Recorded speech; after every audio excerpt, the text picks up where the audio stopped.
तो स्टूडेंट्स अब सॉल्व करते हैं क्वेश्चन नंबर 12 को एक्सरसाइज 12.2 से। Heroes formula R D Sharma book है आपकी, ठीक है। R D Sharma book class 9 से लेते हैं चैप्टर नंबर 12। तो स्टूडेंट क्वेश्चन आपको क्या दिया हुआ है, ये क्वेश्चन आपको एनसीईआरटी बुक में भी दिया हुआ है, तो क्वेश्चन नंबर वेरी हो सकता है, ठीक है।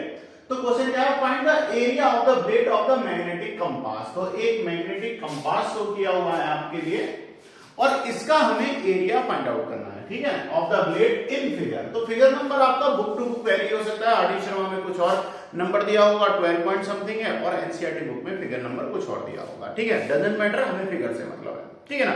तो हमें फिगर से मतलब है और हमें अपना आंसर फिगर के अकॉर्डिंग निकालना है।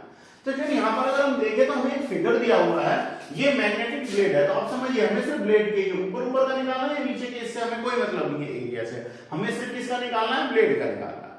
अब ब्लेड जो है आपको एक साइड दी हुई है उसकी 5 सेंटीमीटर। तो आप समझिए जब एक साइड आपको 5 दी हुई है तो ये सेकंड साइड जो है ये भी क्या हो जाएगी आपकी 5 सेंटीमीटर हो जाएगी, ठीक है ना। और थर्ड साइड यानी बेस जो है वो क्या दे दिया आपको 1 सेंटीमीटर गिवन है। तो अगर मैं इसे मान लूं ये क्या है आपका ए बी और ये हो गया सी और ये हो गया डी, ठीक है। तो ब्लेड की क्योंकि दोनों साइड जो होंगी वो इक्वल होती है, तो जो 5 सेंटीमीटर आपको ए बी दी हुई है तो BC भी क्या हो जाएगी 5 सेंटीमीटर हो जाएगी और DC भी क्या हो जाएगी आपकी 5 सेंटीमीटर हो जाएगी, ठीक है। तो अगर हम ब्लेड का एक ट्राइंगल जो है आपका ABD का अगर मैं एरिया फाइंड आउट कर लूं और उसमें 2 की मल्टीप्लाई कर दूं क्योंकि दोनों तरफ का बराबर होगा तो आपका टोटल ब्लेड का एरिया फाइंड आउट हो जाएगा। तो बिल्कुल यही करेंगे और हम इसी तरीके से इसे निकालेंगे। तो अब हमें क्या करना है, कंपास ब्लेड का जो है उसका एरिया हमें फाइंड आउट करना है, ठीक है। तो क्या करेंगे हम, area of magnetic compass blade, magnetic compass blade. अच्छा स्टूडेंट मार्कर आपको दिखाई दे रहा है, हाँ जी दिखाई दे रहा है, बहुत बढ़िया।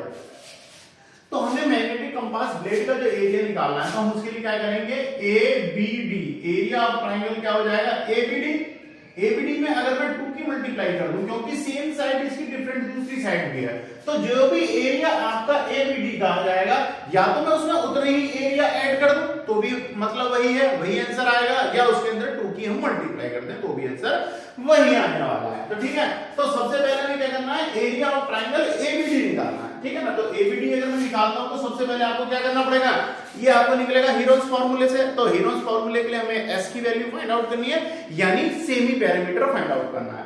तो सबसे पहले क्या करते हैं, S की वैल्यू निकाल लेते हैं। S इक्वल टू क्या हो जाएगा, A plus B plus C upon 2। तो A plus B plus C, तो इसकी फर्स्ट साइड क्या होगी 5 सेंटीमीटर, सेकंड साइड क्या है 5 सेंटीमीटर और थर्ड साइड क्या है 1 सेंटीमीटर। तो अगर मैं सबको ऐड करता हूं तो क्या हो जाएगा 11.2 और मैं यहां से डिवाइड कर दूं तो क्या हो गया 0.5 सेंटीमीटर। तो सेमी पैरामीटर जो आया है S की वैल्यू आई है वो क्या आई है आपकी, सॉरी 0.5 नहीं 5.5 सेंटीमीटर, ठीक है ना। 5.5 सेंटीमीटर आ गई आपकी S की वैल्यू। अब इस S की वैल्यू को पुट करेंगे हम हीरोज फार्मूले में, किसमें, हीरोज फार्मूला।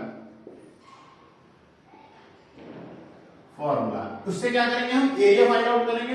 तो हीरोज फार्मूले में अगर हम पुट करते तो एरिया क्या होता है आपका, फार्मूला क्या होता है, फार्मूला होता है हमारा square root value of x minus first side of triangle यानी a, s minus second side of triangle यानी b और s minus c third side. तो यहां से हम देखते हैं स्टूडेंट s की वैल्यू क्या है, सेमी पैरामीटर कितना है आपका 5.5, तो 5.5 रखेंगे। अब s की वैल्यू यानी 5.5 माइनस a यानी फर्स्ट साइड ऑफ ट्राइंगल क्या है, तो फर्स्ट साइड क्या है आपकी 5, तो इसमें से 5 माइनस कर देंगे। फिर सेकंड साइड क्या है आपकी 5.5 माइनस सेकंड साइड क्या है 1 मान लेते हैं, तो चलो जी 1 इसमें से माइनस कर दी और फिर 5.5 माइनस सेकंड साइड फिर से क्या है 5 सेंटीमीटर, तो हम इसमें से 5 फिर से माइनस कर देंगे। तो अब देखिए 5.5, अब मैं 5.5 में से अगर 5 को माइनस करता हूं तो 0.5, 5.5 में से अगर 1 को माइनस करते हैं तो 4.5 हो गया और फिर क्या हो गया जी आपका 0.5, ठीक है। सबका प्रोडक्ट निकालो यानी 5.5 into 0.5 into 4.5 into 0.5। जब सबका अगर हम प्रोडक्ट निकालते हैं यहां से मल्टीप्लाई करते हैं स्टूडेंट्स तो हमें क्या मिलेगा यहां से 6.1875।